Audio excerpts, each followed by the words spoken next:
සුබ දවසක් ප්‍රාර්ථනා කරන ඔයාලා හැමදෙනෙක්ටම අද මම කතා කරන්න යන්නේ එන්ජින් ටියුන් අප් ගැන.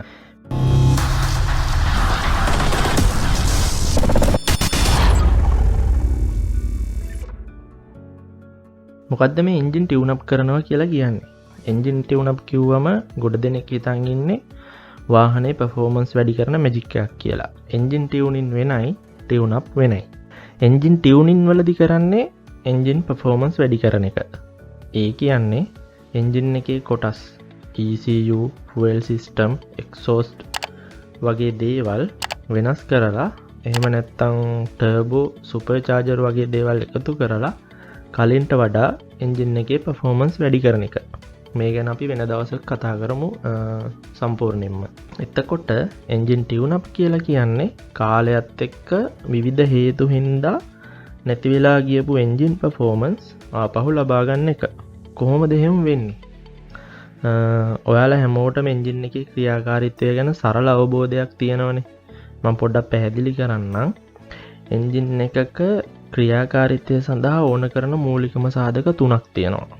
ඒ තමයි ඉන්ධන, වාතය, ඉග්නිෂන්. අපි මේ කතා කරන්නේ දැන් පෙට්‍රල් එන්ජින් ගැන. 4 ස්ට්‍රෝක් එන්ජින් එකක නම් පළවෙනි ස්ට්‍රෝක් එකේදී ඉන්ලට් වැල්ව් එක ඇරිලා පෙට්‍රල් සහ වාත මිශ්‍රණය සිලින්ඩරය ඇතුළට ඇදලා ගන්නවා. මේකට කියන්නේ ඉන්ටේක් ස්ට්‍රෝක් කියලා. දෙවෙනි එකේදී පෙට්‍රල් මිශ්‍ර වාතය සම්පීඩනය කරනවා. මේක කම්ප්‍රෙෂන් ස්ට්‍රෝක්. තුන්වෙනි එකේදී පෙට්‍රල් මිශ්‍ර වාතය ස්පාර්ක් ප්ලග් එකක් මගින් පුළිඟුවක් නිකුත් කරලා දහනය කරනවා. මේක තමයි පවර් ස්ට්‍රෝක්. හතරවෙනි එකේදී මේ දහනය වෙච්ච වාතය එක්සෝස් වැල්ව් එක ඇරලා එළියට යවනවා. මේක එක්සෝස්ට් ස්ට්‍රෝක්. මේක තමයි සාමාන්‍යයෙන් එන්ජින් එකක් ඇතුලේ සිද්ධ වෙන්නේ. ඉතින් ඔය වැඩේ හරියට කෙරෙන්න නම් අර උඩ කියපු සාධක තුන හරියටම තියෙන්න ඕන. ඉතින් එයින් එකක් හරි අවුල් වුණොත් වැඩේ හබක් තමයි. ඒ කියන්නේ සිලින්ඩරය ඇතුළට නියම වාත ප්‍රමාණය ලැබෙන්න ඕන. ඒ වායු ප්‍රමාණයට හරියන්න පෙට්‍රල් ප්‍රමාණයක් දෙන්න ඕන. ඒ මික්සර් එක කලට වෙලාවට දහනය කරන්න ඕන.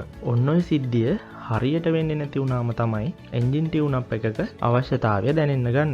තෙල් කරන්නේ නෑලු, කළු දුම දානවලු, වාහනේ අදින්නේ නෑලු, මිස් කරනවලු, RPM එක අඩු වැඩි වෙනවලු, එන්ජින් එක රේස් වෙන්නේ නෑලු, රටේ නැති ප්‍රශ්න. වාහනයක ක්‍රියාකාරීත්වයත් හරියට මිනිස්සෙක් වගේම තමයි. අපි ඔක්සිජන් අරගෙන කාබන් ඩයොක්සයිඩ් පිට කරනවනේ. වාහනේත් වාතය ඇතුළට අදලා අරගෙන ඕන කාරණා ටික කරගෙන පිට කරලා දානවා එක්සෝස් එක හරහා. අපිට විවිධ සංවේදක තියෙනවා. ඇස්, කන්, නාසය, සම මේවයින් සිග්නල් අරගෙන මොළයට දෙනවනේ. ඒ වගේම වාහනේත් සෙන්සර් තියෙනවා. ඒවයින් සිග්නල් අරන් වාහනේ මොළය වෙච්ච ECU එකකට ලබා දෙනවා. ඉතින් මේ එකක් හරි අවුල් වුණොත් අපිට වගේම වාහනයටත් නිසි ක්‍රියාකාරීත්වය ලබා ගන්න බැරි වෙනවා. හිතන්නකෝ ඔයා දූවිලි පිරිච්ච පරිසරයක ඉන්නවා කියලා. ඔයාට හුස්ම ගන්න අමාරුයි. මාස්ක් එකක් දාගත්තොත් පහසුවක් දැනෙනවනේ. ඒ වගේම තමයි වාහනේටත් මේ දූවිලි වගේ දේවල් පෙරලා ගන්න තියෙනවා එයා ෆිල්ටර් එක. මේක બ્લોක් වුණොත් ඉතින් වාහනයට නියමිත වාතයේ ප්‍රමාණය නොලැබී යන්න පුළුවන්. වායු පෙට්‍රල් මිශ්‍රණ අනුපාතය 14.7ට එකක්. ඒ කියන්නේ වාතය කොටස් 14.7කට පෙට්‍රල් එක කොටසක් තමයි ලබා දෙන්නේ.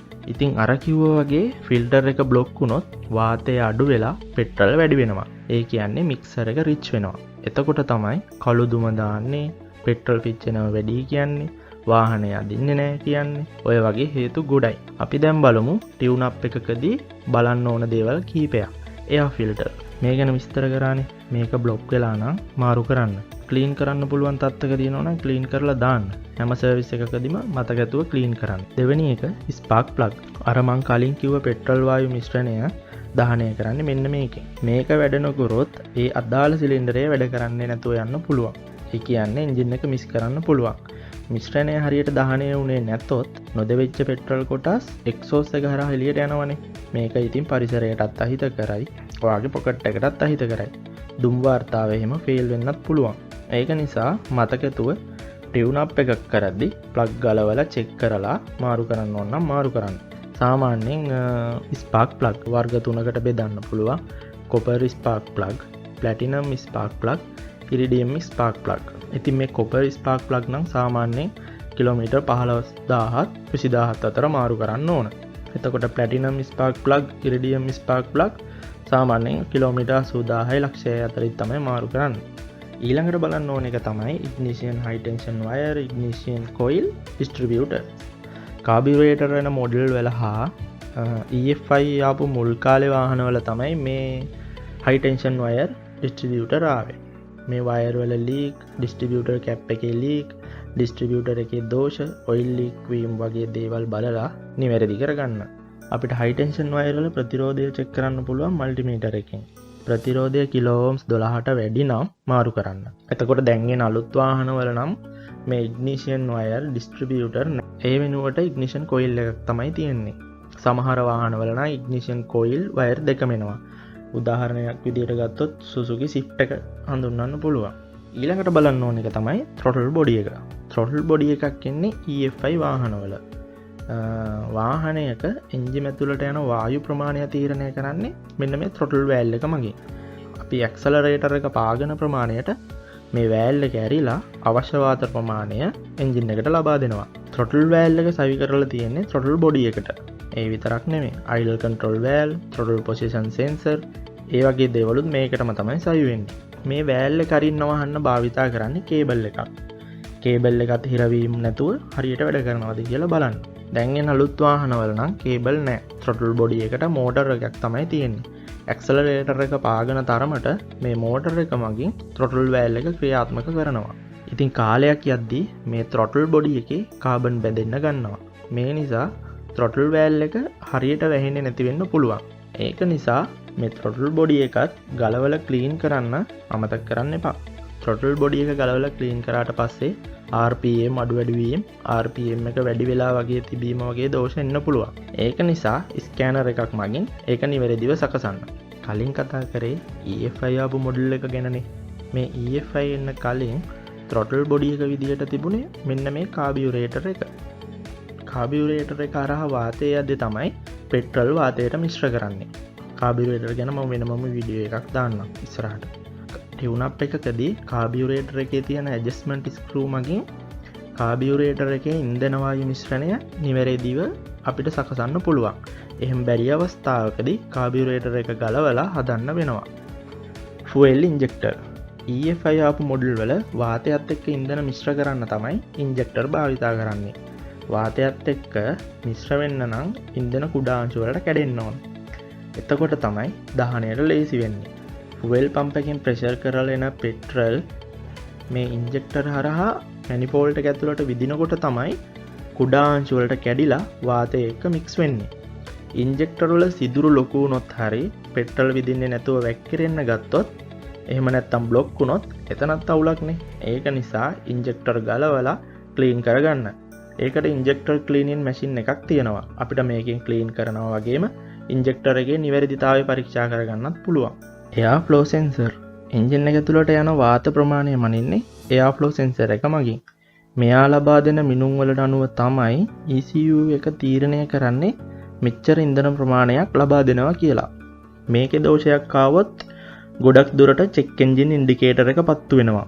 ඒත් මේක සමහර වෙලාවට කාබන් බැඳිලා නිවැරදි දත්ත නොපෙන්වන්න පුළුවන්. ඔක්සිජන් සෙන්සර් එහෙම නැත්නම් O2 සෙන්සර්. මේකේ කාර්යය තමයි අර අපි උඩ කතා කරපු ඉන්ධන වායු මිශ්‍රණ අනුපාතය හරිද කියලා බලන එක. මේක හයි වෙන්නේ එක්සෝස් මැනිෆෝල්ඩ් එකට.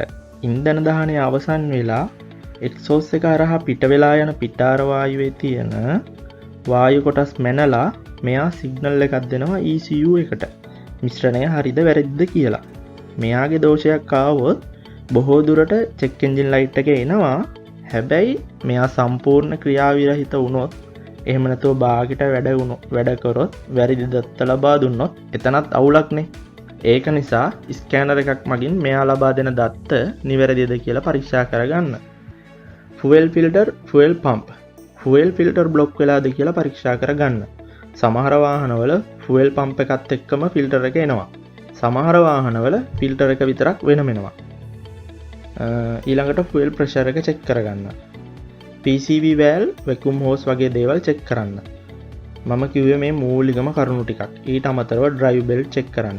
ඉරිතැලිලා කැඩිලා නම් මාරු කරගන්න. ඇඩ්ජස්ට් කරන්න පුළුවන් නම් ඇඩ්ජස්ට් කරගන්න. නියමිත කාල සීමාවට අවිල්ලා නම් timing belt මාරු කරගන්න. Brake oil, power steering oil, coolant, engine oil level පරීක්ෂා කරලා බලන්න. බ්‍රේක් බයින් තියෙනවද කියලා පරීක්ෂා කරගන්න. මේ ඔක්කොම ඉවරුණාට පස්සේ මතක ඇතුව එන්ජින් ස්කෑන් එකක් කරගන්න. RPM එක නිවැරදිව සකස ගන්න.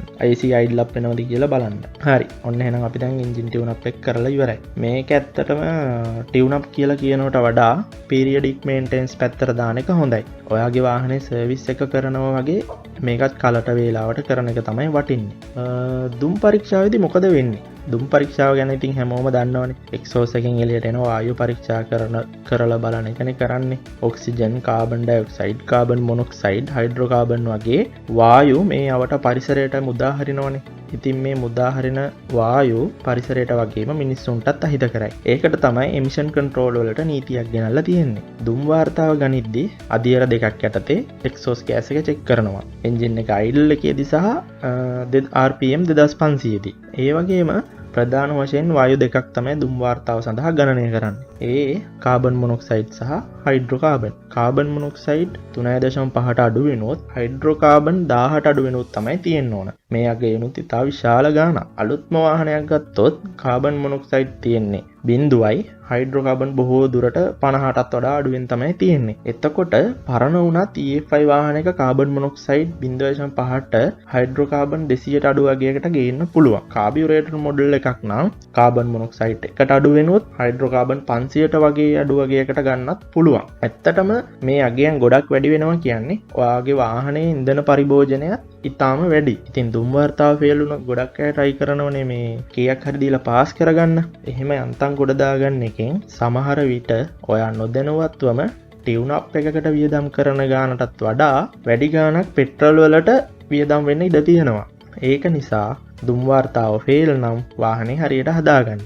ඒක පරිසරයටත් හොඳයි, වාහනයටත් හොඳයි, ඔයාගේ පොකට් එකටත් හොඳයි. දුම් වාර්තාවට නොගියත් ටියුන් අප් එකක් කරලා ඉවර වෙලා එක්සෝස් ගෑස් එක චෙක් කරන්න පුළුවන්. ගෑස් ඇනලයිසර් එකක් තියෙන තැනකින් චෙක් කරව ගන්න. කොහොමද ඔයාගේ ටියුන් අප් එකේ තත්ත්වය කියලා. ඉතින් ඔන්න ඔය කරුණු තමයි එන්ජින් ටියුන් අප් එක ගැන කතා කරන්න තියෙන්නේ. තවත් වීඩියෝ එකකින් හමු වෙමු. සබ්ස්ක්‍රයිබ් කරලා නැත්නම් දැම්ම සබ්ස්ක්‍රයිබ් කරන්න, බෙල් අයිකන් එකත් ක්ලික් කරන්න, ඔයාගේ යාළුවන්ටත් බලන්න ෂෙයා කරන්න.